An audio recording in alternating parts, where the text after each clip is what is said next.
Koottupuzha excise check പോസ്റ്റിൽ വൻ മയക്കുമരുന്ന് വേട്ട. 2 വിദ്യാർത്ഥികൾ പിടിയിൽ. തളിപ്പറമ്പ് സ്വദേശികളായ അൽത്താഫ്, ഷമ്മാസ് എന്നിവരെ അറസ്റ്റ് ചെയ്തു.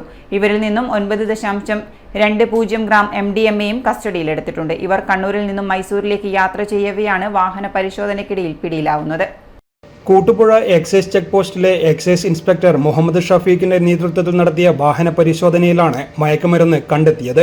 മൈസൂരിൽ നിന്നും കണ്ണൂരിലേക്ക് പോകുന്ന കർണാടക ബസ്സിൽ യാത്ര ചെയ്യുകയായിരുന്ന 2 യുവാക്കളിൽ നിന്നും 9.2 ഗ്രാം MDMAയാണ് പിടികൂടിയത്. തളിപ്പറമ്പ് സ്വദേശികളായ അൽത്താഫ്, ഷമ്മാസ് എന്നിവരെ അറസ്റ്റ് ചെയ്തു.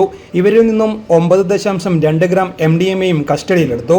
പാർട്ടിയിൽ റെയ്ഡിൽ എക്സൈസ് ഇൻസ്പെക്ടർമാരായ Nisar O, Ashraf Malappattam, Ratnakaran K, Shaji K, grade preventive ഓഫീസർമാരായ പ്രദീപ് കുമാർ, ഹരികൃഷ്ണൻ, സിവിൽ എക്സൈസ് ഓഫീസർമാരായ Majid K, Kalesh M, driver Junish Kumar എന്നിവരും ഉണ്ടായിരുന്നു. News desk, city news.